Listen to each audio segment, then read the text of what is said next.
because I just focused on what I could produce and releasing attachment to the outcome, my business grew really quickly to a multiple six-figure business and then eventually to seven-figure brand.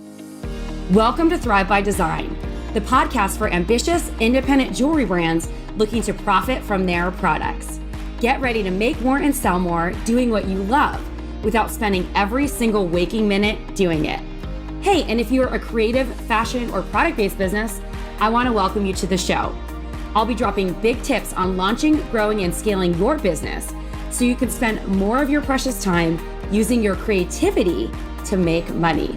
You ready? All right, let's do this. Welcome to the Thrive by Design podcast, episode 367. Hey, it's Tracy Matthews here, Chief Visionary Officer of Flourish and Thrive.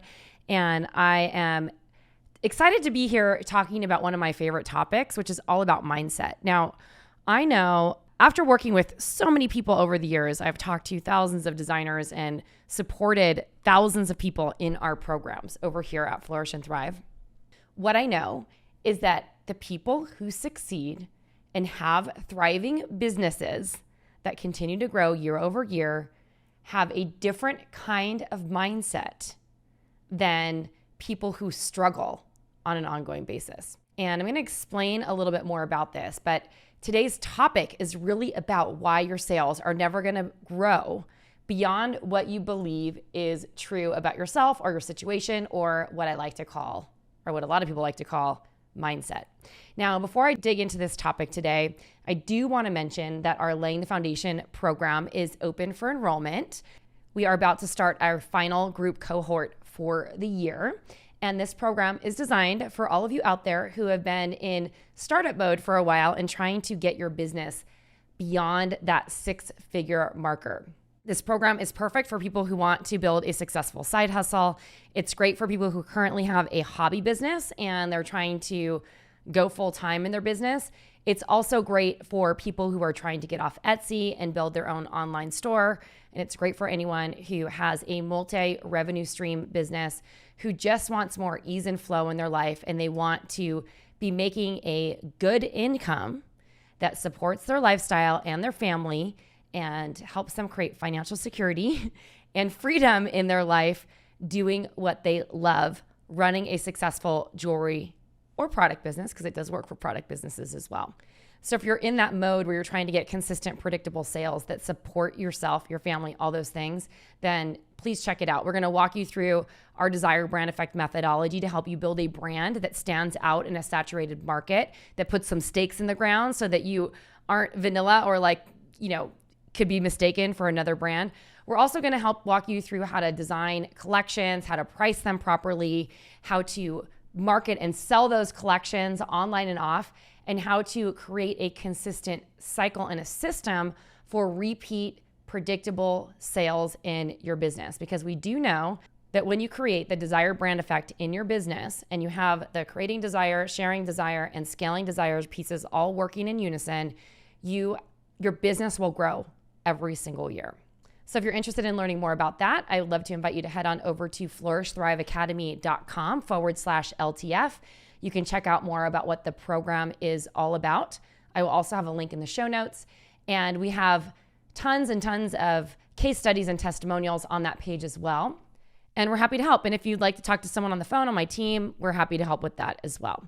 So let's dive into today's episode, which is all about why your sales will never grow beyond your mindset. So first, I want to define what mindset is. Now, if you look up the definition of mindset on the internet, whatever source you have, it kind of states that it's a fixed mode of thinking or believing about a certain situation or circumstance. Basically, it's how people interpret their experience in life. And it's interesting to see how the definition is online because it says it's fixed. Now, here's what I have to say about that. Any mindset can be changed with enough work. Obviously, there are a lot of things that influence a person's mindset, primarily like your socioeconomic circumstances, how you were raised, your belief systems, significant trauma that you experienced in your life, your confirmation bias, basically everything that has kind of shaped who you are today affects your mindset. And people who have an easy time growing their business and their sales typically are really positive people who are focused on outcomes and not what is going wrong. And they realize that failure is just a part of growing their business, and they don't let it set them back too far. Typically these people, and the best example that I can give you right now is someone in our community. Her name is Twyla Dill. I've talked about her a lot on this podcast, and I have been just so blown away by what she's been able to create over the past 5 years or so that I've known her.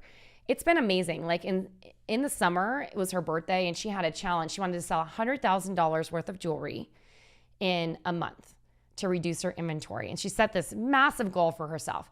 I hope she made it. I don't know if she made it, but I know that halfway through, or 2 or 3 weeks in, she was already to $36,000 in sales. She had one of her best days in sales ever, of selling over $20,000 in one day, which for a product brand like hers, and she doesn't have a huge team or anyone helping her. She just has a couple of people helping her sell at Pike's Place Market, and she's transitioning out of in-person sales to sell only online.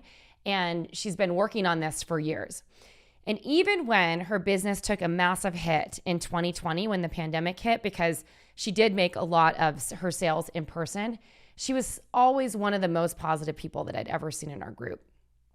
And when the next year came around, because of all the work that she did to build her online sales, she had one of the most successful years that she's ever had.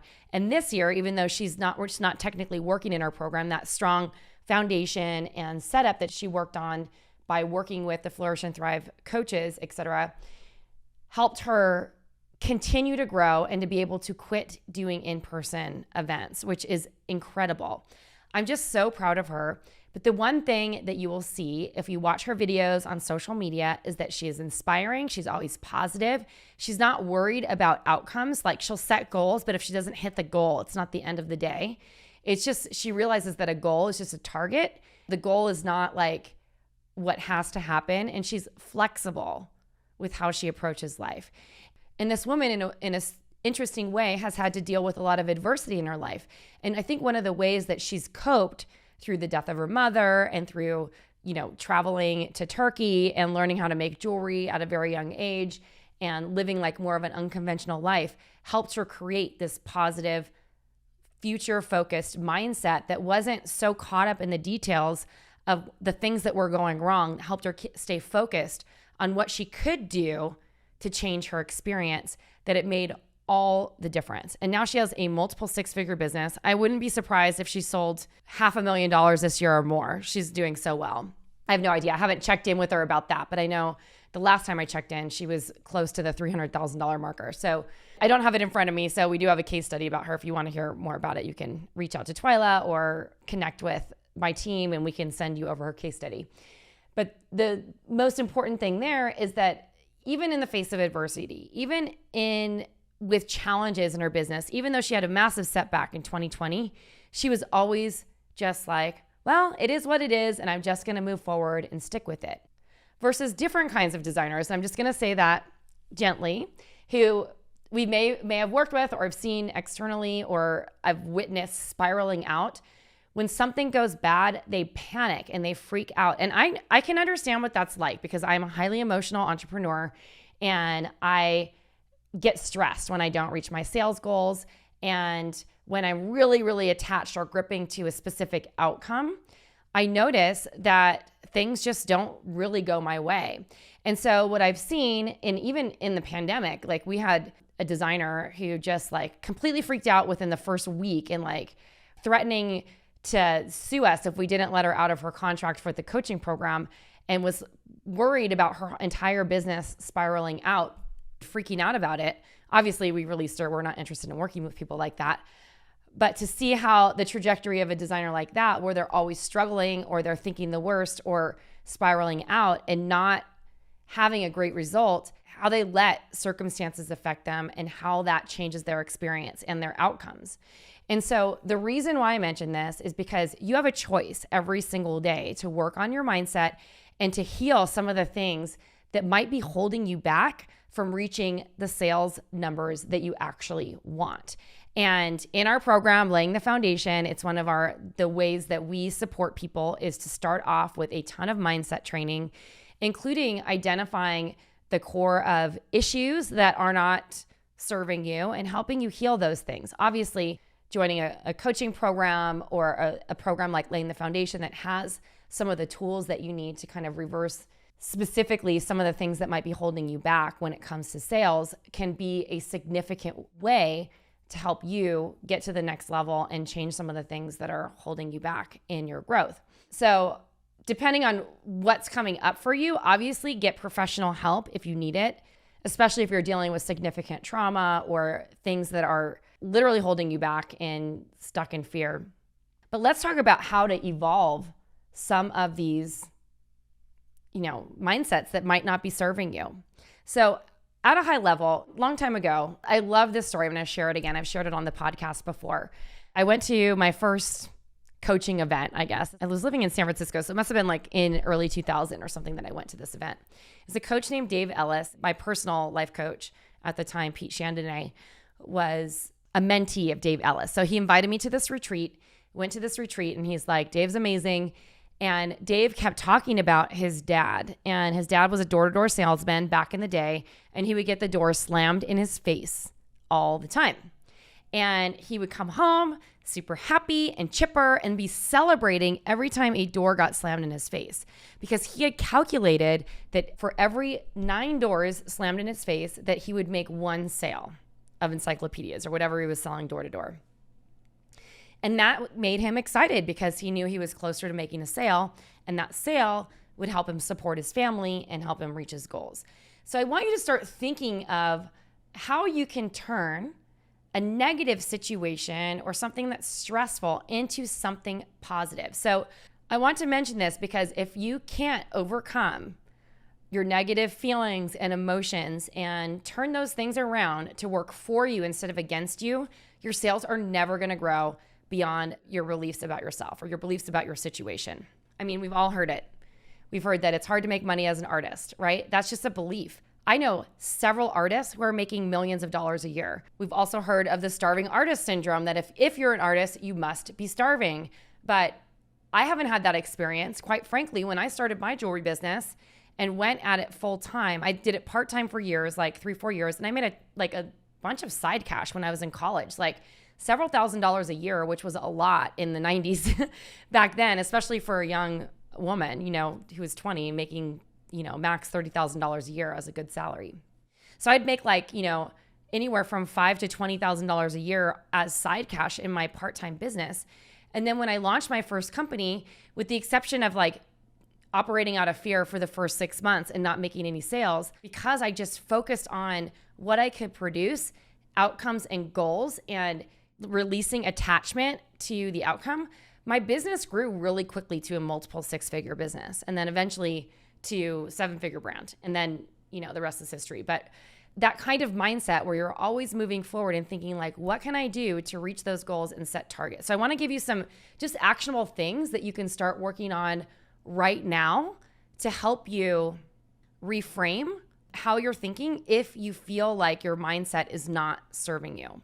So the first step into kind of changing your mindset when it comes to sales is to create some structure around what it is that you're trying to create. And that really comes down to setting goals.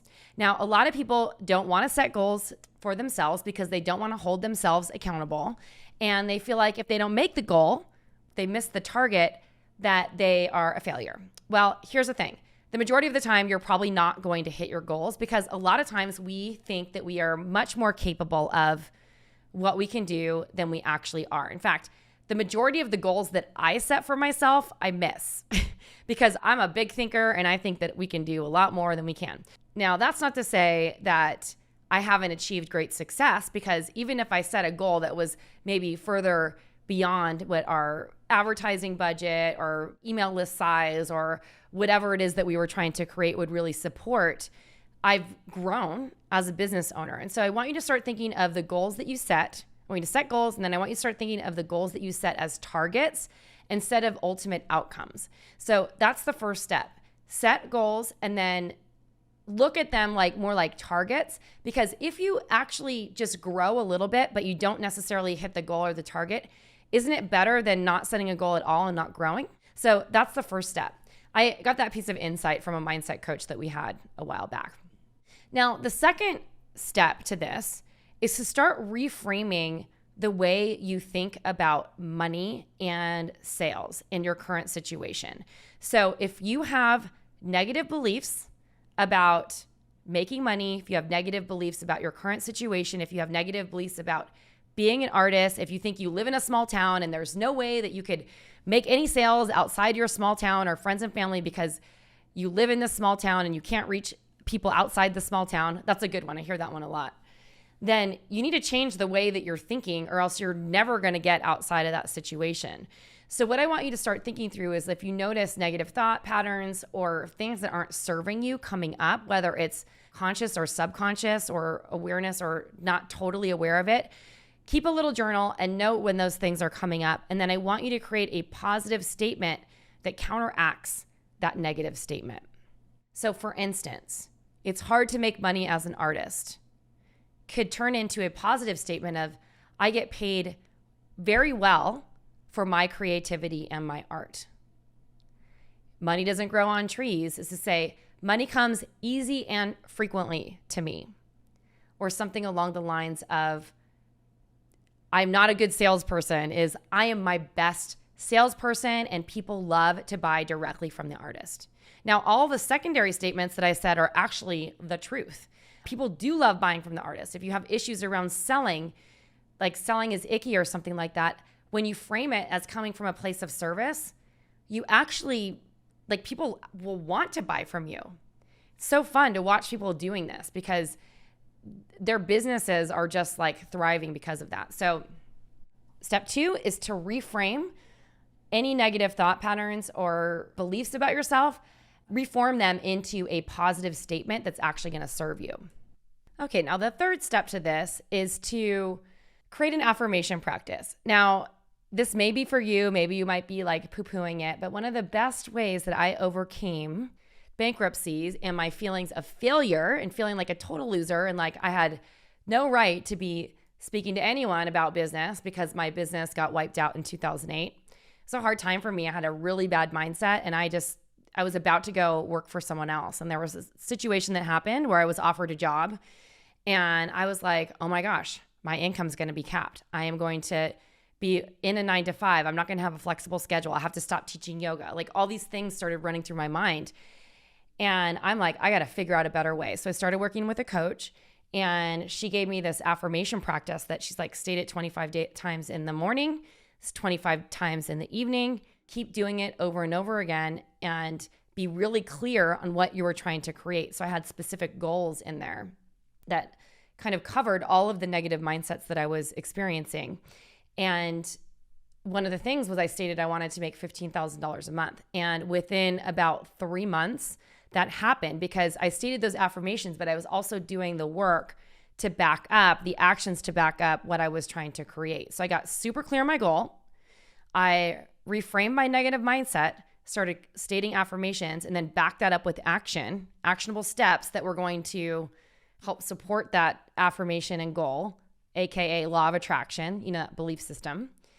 And it came really, really quickly. So you never know what is possible. Now, the next part of this is to create a gratitude practice. Now, when things are tight and you're strapped for cash and you're trying to make sales and you feel defeated, it's really hard to remember the things that you have in your life that are freaking amazing. Maybe it's a house over your head. Maybe it's warm food every night.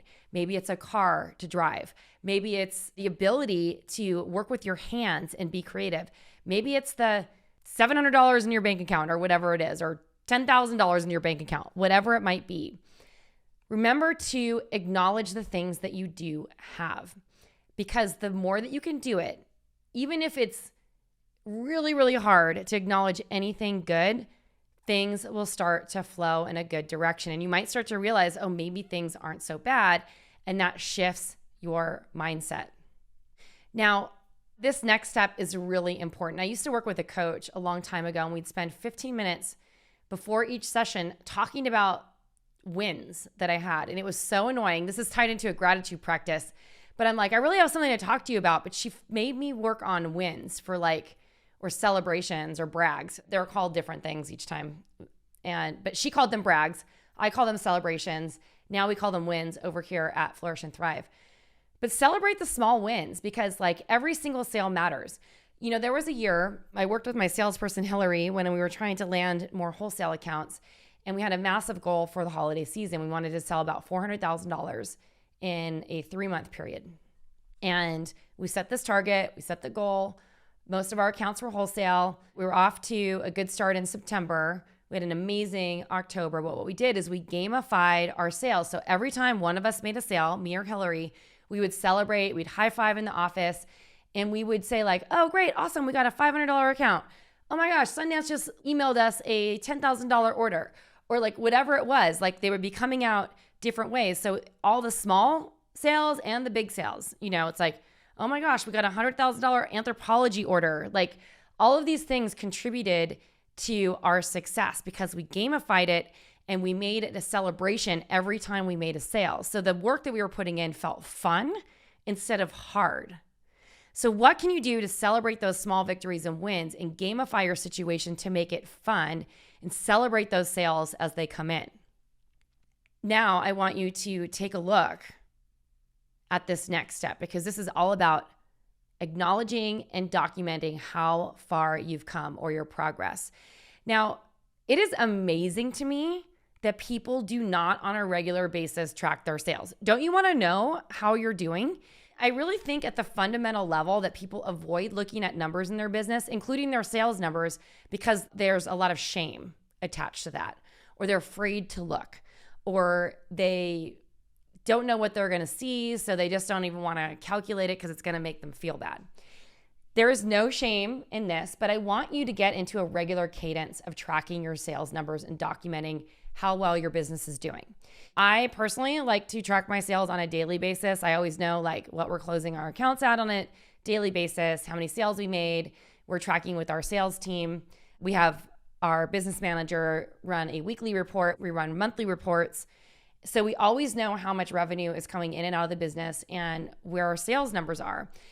And we track with the last 3 years. So we know if we're up or down or whatever from the last couple of years. I'm going to tell you, it's hard when you're down. We've been down for several years now, since 2020. But that information has given us so much fuel to figure out how we can fix what's not working in the business. And it caused us to, number one, get really scrappy because we're working with less capital. But number two, to figure out why things weren't working as well as they had previously. And so we were able to basically, and I'm just going to use marketing term, but fix our funnel, because everyone's got a funnel. You have a funnel as a jewelry designer, and identify where the breakages in the system are. So if your sales are down, this is a time for you to take a hard look at why. Are you really doing aggressive follow-up? And I say aggressive, that's more just being consistent with your follow-up. Are you leaving no stone unturned when it comes to making sales? Are you getting ahead on your marketing promotions? Are you marketing online? Are you fully doing all the things that you know you should and need to be doing to get those sales coming in the door? The numbers are just information, and you might see there's two sides to this. Oftentimes when I ask a maker or designer to track their sales numbers and they haven't been doing it, they look at it and they're literally blown away at how well they're doing. And they didn't realize that they were avoiding something that actually could have been a celebration. So that's one side of it. The other side of it is what I was talking about before, using it as information to help you solve problems, because it's just a number. It's not your self-worth. It's not your identity. It's just information. So if you can start looking at your numbers on a regular basis and acknowledge your progress and start tracking your sales and looking at those numbers on a regular basis, you're going to be so much further ahead. It's going to empower you. It's going to help you make better decisions. And you're going to feel so much more confident in what you're doing as a business owner. So I really want to get you to a place where you're doing that on a regular basis. Now, finally, this is where you get to celebrate and track all the good stuff. So when you're tracking your sales, just get excited about your progress. Get excited about your journey, because there are always going to be ups and downs in business. Nothing's ever going to go just like solely up all the time. And if it is for you, awesome, congratulations. But if it's not, just realize this is part of the journey. It's like every day your confidence is going to change. And I want to help you continue getting into a mindset of sales success so that you can continue growing your business and moving forward. And finally, like if you're dealing with serious trauma or a fixed mindset that's been hard for you to budge and you just can't seem to get into a space of positivity, come and check out our Laying the Foundation program, because this can really help depending on what you are in business. Or work with a mindset coach. We have a lot of tools and resources over here at Flourish and Thrive. There's different types of coaching. You might need deep therapy. You might just need like a business coach or something like that, where we can help coach you off the ledge and get you to a place where you're focused on the things that you can control instead of stressing and worrying about the stuff that can't be changed if you don't change the way you think about it, if that makes sense. So anyway, thanks so much for listening to this today. And once again, our Laying the Foundation program is open for enrollment. We are starting our next cohort in October. We'd love to support you in your business goals and help you get a great sales mindset so you're creating consistent, predictable six-figure sales or more in your business. So if you'd like to learn more about that, head on over to flourishthriveacademy.com/LTF. And if you have any questions, of course, feel free to reach out to us over at Flourish and Thrive Academy, or you can hit me up in the DMs on Instagram. This is Tracy signing off. Until next time, ciao for now.